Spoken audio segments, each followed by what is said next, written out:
no jantar de ação de graças, a mãe dela me chamou de fracasso. E eu respondi. A frase saiu da boca de Vera com a mesma naturalidade com que alguém comenta sobre o ponto da carne ou a quantidade de sal no molho, encaixada no fluxo da conversa como se fosse apenas mais um detalhe da noite, e o que tornou tudo mais evidente não foi o conteúdo em si, mas o cenário cuidadosamente preparado para que aquilo pudesse ser dito sem custo, a mesa grande, a família reunida, Marina sentada ao meu lado sem reagir de imediato, os parentes distribuídos em torno do prato principal como testemunhas silenciosas que validavam o espaço, e quando a palavra fracasso foi lançada ninguém largou os talheres, ninguém interrompeu o gesto automático de levar comida à boca, porque ali a agressão não era percebida como ruptura, mas como parte do funcionamento normal daquele encontro. O ataque veio disfarçado de comentário casual, sustentado por um tom que beirava a brincadeira social, e exatamente por isso se tornou incontestável naquele momento, pois qualquer reação mais intensa poderia ser facilmente rotulada como falta de humor ou sensibilidade excessiva, e eu percebi isso no instante seguinte, quando senti o constrangimento se espalhar de forma coletiva, não como indignação, mas como um leve desconforto que ninguém parecia disposto a assumir. Vera não me olhou diretamente após dizer a frase, apenas retomou a conversa como se tivesse cumprido um papel esperado, e essa ausência de confronto direto deixou claro que aquilo não era improviso, mas continuidade, o resultado de um histórico implícito de avaliações não solicitadas que sempre encontraram terreno fértil naquele ambiente. Ninguém demonstrou surpresa porque a autoridade dela já estava consolidada, construída ao longo de anos de comentários semelhantes, e o silêncio que se seguiu não foi vazio, foi denso, carregado de aceitação automática, reforçado por cabeças que baixaram levemente,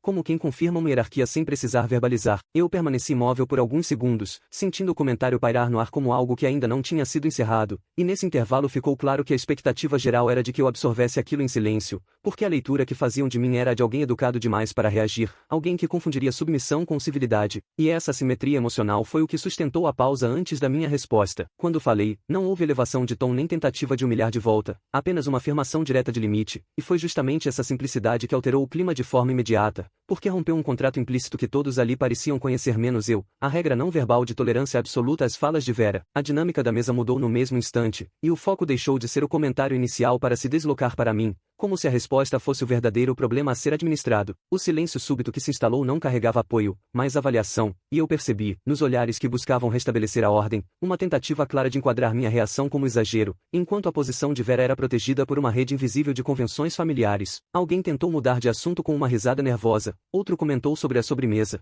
e essa defesa indireta da agressora funcionou como um mecanismo disciplinador, reafirmando que a harmonia aparente da mesa era mais importante do que o conteúdo do que havia sido dito. A tensão não se dissipou, apenas foi empurrada para debaixo da conversa forçada, e os pratos começaram a ser recolhidos em silêncio, marcando uma perda irreversível do meu lugar social confortável naquele espaço, porque a partir daquele momento eu deixava de ser o convidado neutro para me tornar o elemento que quebrou o clima. O papel social mudou sem anúncio formal, sustentado por um afastamento físico sutil, cadeiras sendo rearranjadas, conversas acontecendo longe de mim, e ninguém fez referência direta à causa original do conflito, como se o comentário nunca tivesse existido. Essa omissão coletiva funcionou como uma decisão institucional implícita, um acordo tácito de não revisitar o ataque inicial e de registrar apenas quem respondeu, selando uma narrativa dominante que preservava Vera e deslocava a responsabilidade para mim. Permaneci à mesa até o fim porque sair antes teria reforçado ainda mais essa versão, mas ficar não restaurou neutralidade alguma, apenas consolidou a clareza de que responder tinha um custo permanente. Ao final da noite, quando as conversas desviaram definitivamente e o ambiente retomou uma aparência de normalidade, eu entendi que nada ali voltaria a ser neutro, porque a lucidez adquirida naquele jantar não vinha acompanhada de reparação, apenas da consciência isolada de que o limite exposto tinha me colocado fora do lugar que esperavam que eu ocupasse, e essa perda não seria revertida com o tempo. O silêncio depois da minha resposta não veio como surpresa,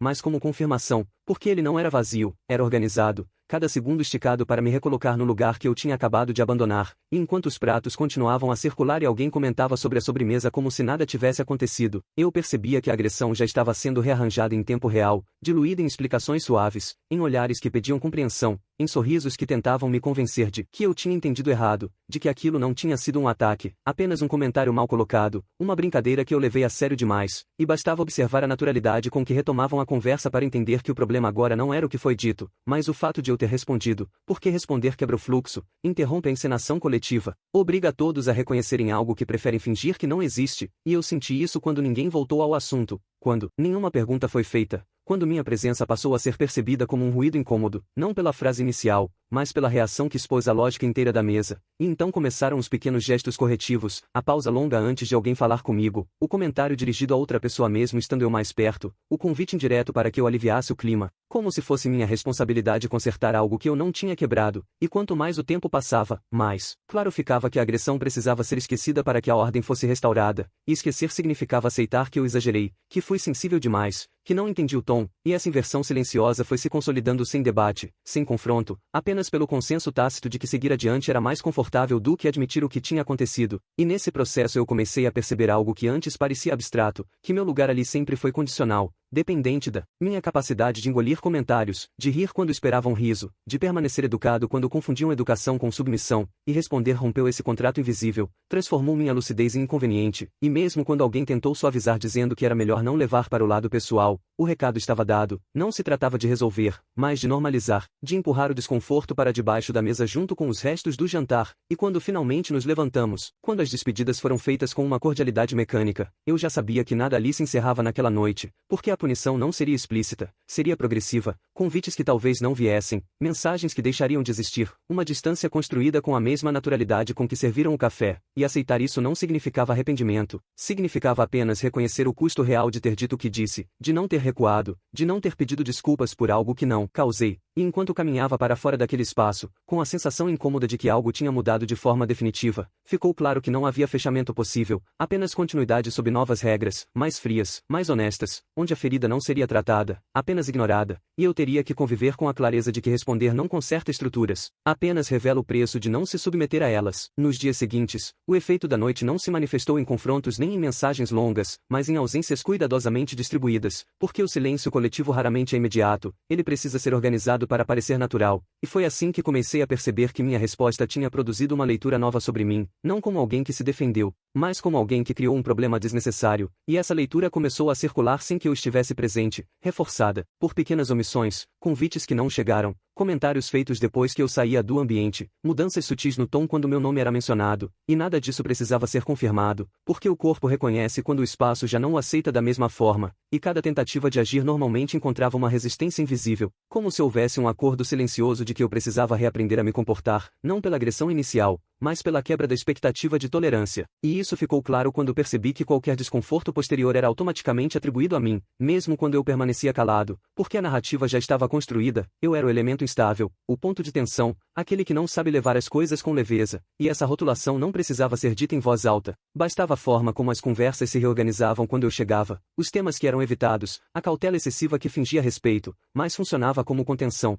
e quanto mais eu observava, mais evidente ficava que responder não me deu voz, apenas deslocou o controle para um nível mais sofisticado, onde não era mais necessário atacar, bastava excluir, e esse tipo de exclusão não dói de uma vez, ele se infiltra, faz o sujeito duvidar da própria leitura, questionar se não está exagerando, se não deveria ter deixado passar, se não teria sido melhor permanecer no papel conhecido, porque ao romper o acordo eu também perdi o direito à previsibilidade, e essa perda cobra um preço psicológico alto, já que a mente tenta encontrar um ponto de retorno que não existe, e nesse processo comecei a entender que a resposta não tinha como objetivo ser acolhida, ela apenas marcou um limite interno, algo que não dependia da validação deles, mas essa compreensão não traz conforto imediato, traz isolamento, porque escolher não se submeter não garante pertencimento, apenas coerência, e coerência muitas vezes é solitária, especialmente em estruturas que se sustentam na manutenção da imagem, e quando finalmente aceitei que não haveria reparação, nem conversa franca, nem reconhecimento tardio, algo se assentou de forma estranha, não como alívio, mas como lucidez estável, aquela que não exige mais provas, porque já entendeu o funcionamento do sistema, e essa lucidez não melhora as relações, mas impede a autotraição, e embora o custo seja alto, ele é previsível, diferente da violência disfarçada que se apresenta como normalidade, e nesse ponto a história deixou de ser sobre o jantar, sobre a frase ou sobre a resposta, e passou a ser sobre o que acontece quando alguém recusa continuar desempenhando um papel que sempre foi imposto como o único possível, mesmo sabendo que o preço não será negociável. Com o passar do tempo, a distância deixou de parecer um efeito colateral e passou a assumir a forma de método, porque a exclusão organizada não precisa ser declarada para funcionar, ela se sustenta na repetição, e cada pequeno afastamento confirmava que a estrutura tinha se reacomodado sem mim, não como punição explícita, mas como ajuste silencioso, e foi nesse ajuste que percebi como a agressão inicial havia sido reescrita, não nos fatos, mas na hierarquia moral, porque a frase dita à mesa nunca mais foi mencionada, enquanto a minha resposta se transformou em referência, um marco implícito que justificava todo o resto, e sempre que surgia qualquer desconforto, mesmo mínimo, ele encontrava em mim um destino conveniente,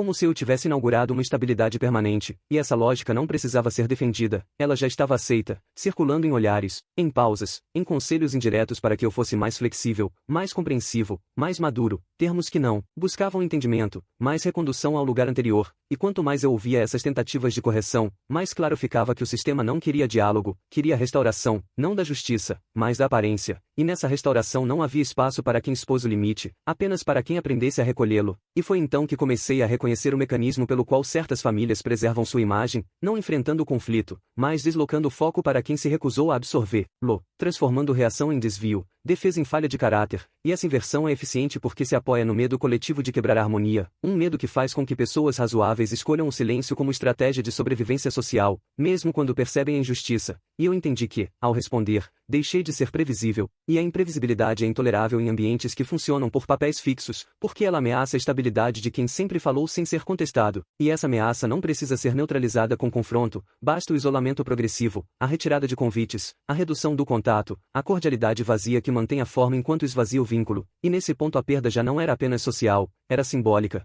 porque o pertencimento havia sido condicionado à minha disposição de suportar, e ao retirar essa disposição retirei também o acordo invisível que me mantinha ali, e embora essa constatação não traga reconciliação, ela oferece uma leitura mais precisa do custo real de permanecer, porque o preço do silêncio não era paz, era erosão lenta, e o preço da resposta, apesar de alto, era finito, conhecido, e nesse reconhecimento começou a surgir algo que não dependia mais da reação deles, uma autonomia discreta, construída não pela vitória, mas pela recusa em continuar pagando um valor que nunca foi negociado, e essa recusa, mesmo solitária, redefiniu a relação de forma irreversível, porque a partir dali não se tratava mais de agradar ou pertencer, mas de sustentar a própria posição sem a ilusão de que isso seria recompensado. Com o tempo, percebi que a história não precisava de um desfecho público para se encerrar, porque certos conflitos não terminam quando são resolvidos, mas quando deixam de organizar a vida de quem os viveu, e foi nesse ponto que a ausência de reparação perdeu parte do peso, não porque tivesse sido justa, mas porque deixou de ser central, e a lucidez que restou não veio acompanhada de vitória, veio acompanhada de ajuste interno, uma reorganização silenciosa em que a necessidade de ser compreendido foi sendo substituída pela necessidade mais simples de não me trair,